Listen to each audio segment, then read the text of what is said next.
नमस्कार। आज हम चीन से आई एक ऐसी खबर पर बात कर रहे हैं जिसने इंटरनेट पर काफ़ी हलचल मचा दी है।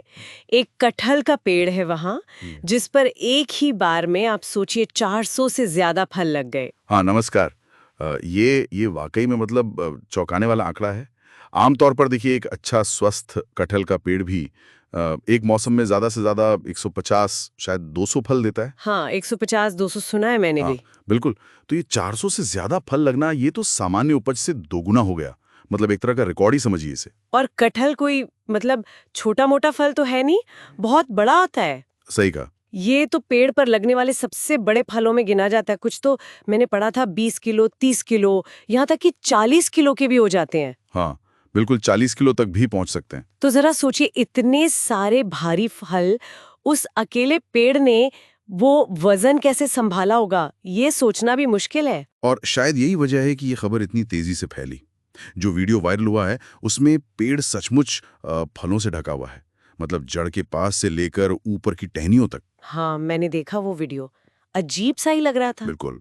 नज़ारा इतना इतना अलग था कि कई लोगों को तो पहले लगा कि ये असली है भी या नहीं। हाँ, मुझे भी यही लगा। जैसे किसी ने वो सजा दिया हो फलों से पेड़ को, चिपका दिए हो शायद। सही। ये सवाल उठा कि क्या ये वाकई मुमकिन है? कोई पेड़ इतना भार सह भी सकता है? और बस। इसी हैरानी और थोड़े शक ने दुनिया भर में लोगों की दिलचस्पी जगा दी।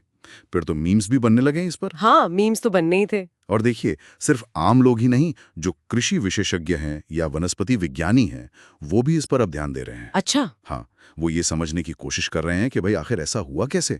कई मतलब संभावनाएं जताई जा रही हैं। हो सकता है कि वहाँ की मिट्टी वो असाधारण रूप से उपजाऊ हो, या फिर उस साल मौसम बिल्कुल सटीक रहा हो कटहल के लिए, एकदम परफेक्ट। ये तो ठीक है, लेकिन क्या इसमें मतलब पेड़ की अपनी कोई खासियत या किसी खास तकनीक का भी हाथ हो सकता है? जैसे आजकल जेनेटिक्स की बात होती है या कुछ और? हाँ हाँ, ये भी एक संभावना मानी जा रही है। बिल्कुल हो सकता है कि पेड़ में कोई अचानक जेनेटिक बदलाव, जिसे हम म्यूटेशन कहते हैं, वो हो गया हो, जिसने उसकी फल देने की क्षमता एकदम से बढ़ा दी। ओह, या फिर ये ग्राफ्टिंग का कमाल हो सकता है। ग्राफ्टिंग। अच्छा, वो जो कलम लगाते हैं। हाँ, वही। जब एक पौधे की टहनी को दूसरे पर लगाते हैं ताकि दोनों के अच्छे गुण मिल जाएं, हम्म। तो हो सकता है ये कोई ऐसी ही हाइब्रिड किस्म हो जिसे खास तौर पर तैयार किया गया हो। ये दिलचस्प है। ग्राफ्टिंग तो आजकल खेती में काफी इस्तेमाल होती है। बिल्कुल। तो ये भी मुमकिन है कि वहाँ के जो किसान हैं उन्होंने उस पेड़ की कोई बहुत खास देखभाल की हो, कोई अलग खाद या कोई तरीका अपनाया हो। हाँ, ये सारे पहलू अभी देखे जा रहे हैं, विचाराधीन हैं।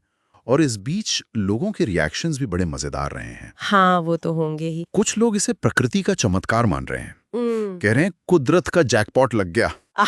जैकपॉट। हाँ, और मजाक में ये भी चल रहा है कि भाई अब इस पेड़ के आसपास कटहल का व्यापार शुरू कर देना चाहिए। सही है। लेकिन इसके साथ ही कुछ सवाल और शायद चिंताएं भी उठी हैं ना। हाँ, बिल्कुल। कुछ लोग थोड़े संदेह में हैं। वो पूछ रहे हैं कि क्या ये सब पूरी तरह से मतलब नेचुरल है?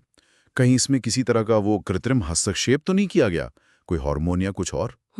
ये सवाल तो मन में आता है। हाँ, और ये सवाल हमें सोचने पर मजबूर करता है कि प्रकृति की अपनी सीमाएं क्या हैं और इंसान कहाँ तक दखल दे रहा है। सही कहा।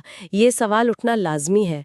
और इन सवालों के बीच ये याद रखना भी कितना मतलब रोचक है कि कटहल अपने आप में कितना अनोखा फल है। इसमें तो कोई शक ही नहीं है। पेड़ पर उगने वाला सबसे बड़ा फल तो है ही, साथ ही इसकी अपनी अलग पहचान है। वो इसका चिपचिपा सा दूध जैसा पदार्थ, जिसे लेटेक्स कहते हैं। हाँ, वो काटने पे निकलता है। बिल्कुल। और इसकी एक खास तेज गंध भी होती है।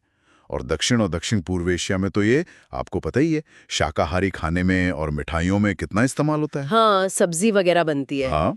तो कुल मिलाकर देखें तो चीन के इस असाधारण कटहल के पेड़ ने अपनी वो अविश्वसनीय उपज से दुनिया को चौंका तो दिया है।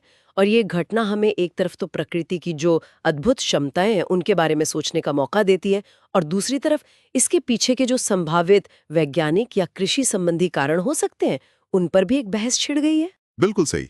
और ये हमें एक बहुत ही दिलचस्प मोड़ पर लाके खड़ा करती है। क्या हमें इसे प्रकृति की यूं कहिए अप्रत्याशित उदारता का एक दुर्लभ अनोखा उदाहरण मानना चाहिए, या फिर ये जो आधुनिक कृषि विज्ञान है उसकी बढ़ती संभावनाओं और शायद उसके कुछ अनजाने परिणामों की तरफ इशारा कर रहा है? हाँ, ये सवाल वाकई सोचने लायक है।